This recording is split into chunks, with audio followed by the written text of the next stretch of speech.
Hello, hello. Have a great day to all. Once again, welcome to my channel, Unboxing Real Estate PH. By the way, my name is Crisanto Encarnado. I'm a realtor, a father, and a family man.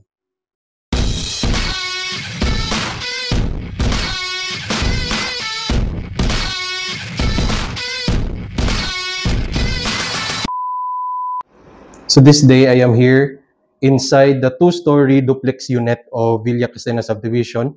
This is their model house. So I was here because I have a client who site visit with me.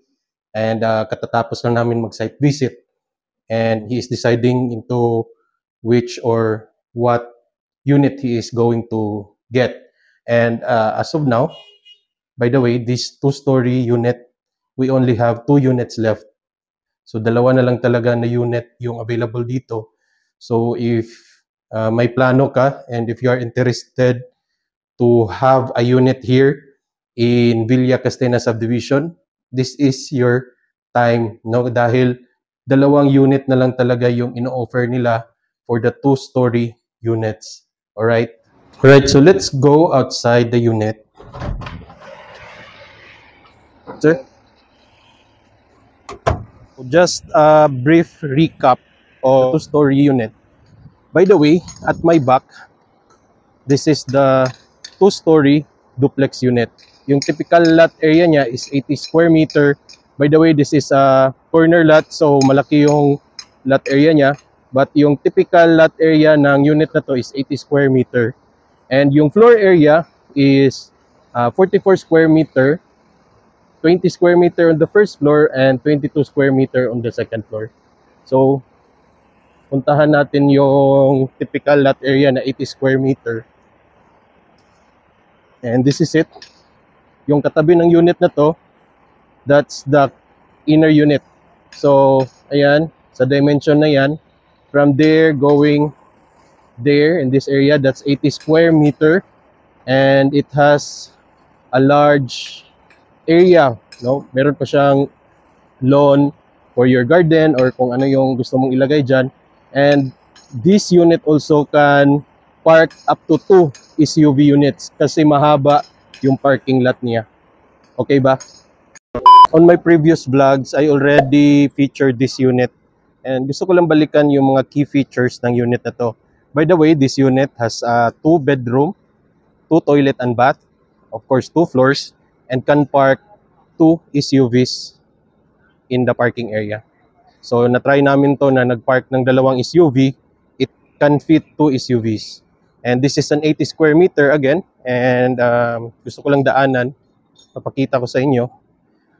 Alright, so ito yung access papuntang service area. Alright, so this is the service area. Ito yung 2-story duplex unit natin. And meron tayong available na 2-story single attached unit. Okay? So, yun yung available na lang. Dalawa na lang talaga. And kung gusto nyong maka-avail pa nito, be fast kasi as of now, meron akong dalawang client na inaantay ko na lang yung approval at saka requirements nila. So, ayun no. Konti na lang talaga yung natira dito. Alright, so somehow maglalakad-lakad tayo sa buong subdivision. Ayan, so may mga pets na pala dito. Ayan. Ayan. So by the way, this one is the overhead water tank for the whole subdivision. This water tank will supply water to all homeowners of this subdivision, the Villa Cristina subdivision. And sa likod ng water tank na yan is the 2-story duplex units, Block 17. Kung gusto nyo ng magandang, pag nagja-jogging-jogging kayo, gusto nyo ng magandang view, dyan natin makikita ang magandang view. Kasi kitang-kita yung sunset dyan. Somehow, puntahan natin yung sunset. This is it. As you can see, kitang-kita yung Iligan Bay. Alright. Diba, ang ganda? So, in this area, kita mo talaga yung dagat. And during sunset, dito mo makikita yung sunset sa Iligan Bay. Ayan. See? mga ports. Makikita mo rin dito yung Pelmico, yung mga factory natin dito sa Harina. See? So, ang ganda dito. This is near the Block 17. Alright. So, this is it. Block 17. So, ayan. So, malapit na tong matapos. Itong unit na to. Alright. So, I think, all of the units here, meron ng owner. Kaya, ginagawa na siya. Binibilisan na yung paggawa.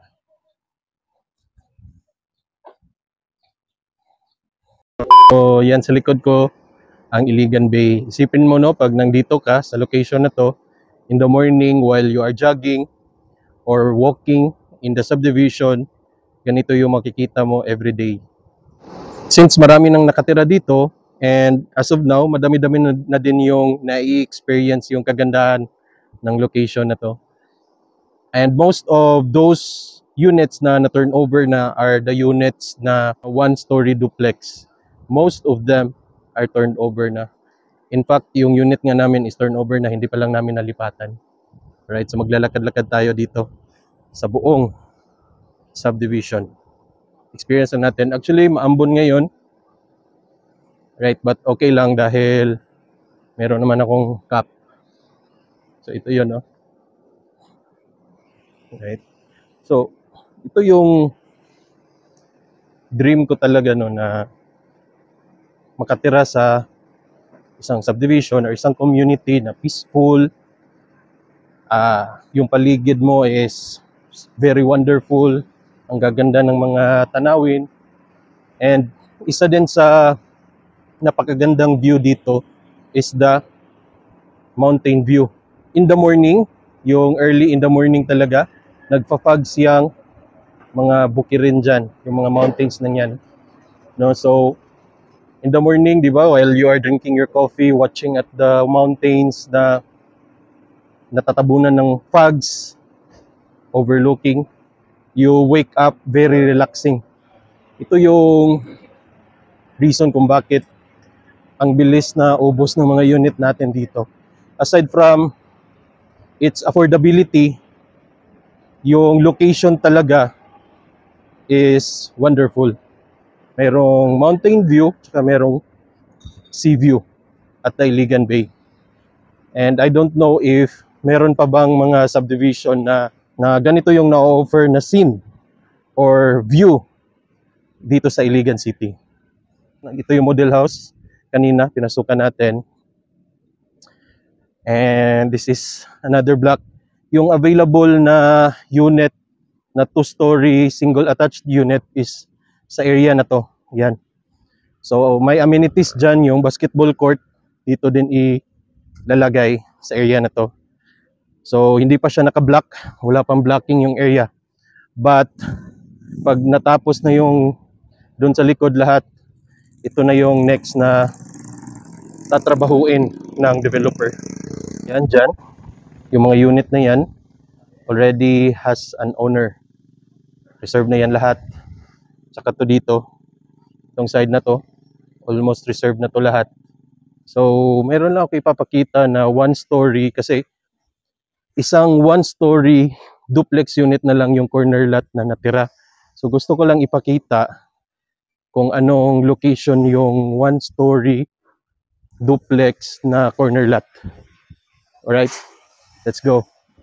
Meanwhile, so ito yung block 6 and meron tayong isang corner unit dito na hindi pa siya na-reserve. And it's already RFO or ready for occupancy. Yung mga katabi niya dyan, all sold out na yan. Right, papunta doon. Pero itong corner area na to, available pa siya for reservation. So puntahan natin. Baka magustuhan nyo.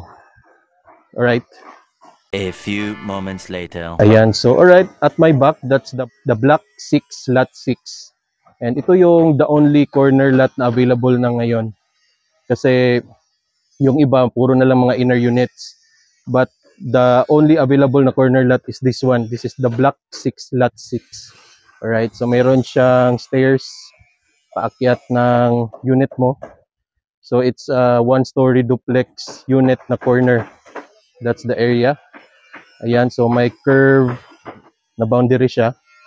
And ang kagandahan sa location na to is that yung view, adjacent view of this unit is yan, Iligan Bay. Siguro matatabunan lang siya dahil konti kasi may mga 2-story duplex unit na along the view. But ang kagandahan is that even though mayroong mga bahay dyan, habang naglalakad-lakad ka, di ba? Kitang-kita mo pa rin kahit may mga bahay dyan. And malapit ka sa area kung saan may magandang view na makikita sa Iligan Bay. So, busy na yung construction nila. Ayan. So, by the way, ito yun, no? Ito yung view niya dito in this unit, the block 6, lot 6. Ayos ba? Alright, so that's all for today. And i-end ko muna yung video dito kasi meron pa akong lakad after this. And I hope you like this video and you will subscribe to my channel, Unboxing Real Estate PH. Paki-comment na lang below, like, and share this video. And by the way, if you are interested on this project, the Villa Castena subdivision, you can just PM me anytime. I will just put my digits here. And I hope that yung mga naghahanap ng mga units dito sa Iligan City can have a unit here in Villa Castena subdivision. Because for me, it's really my dream na makatira sa gated community, isang subdivision na safe, peaceful, at saka very wonderful na location. Alright, so for that, thank you so much for watching. See you on my next videos. Bye-bye and God bless.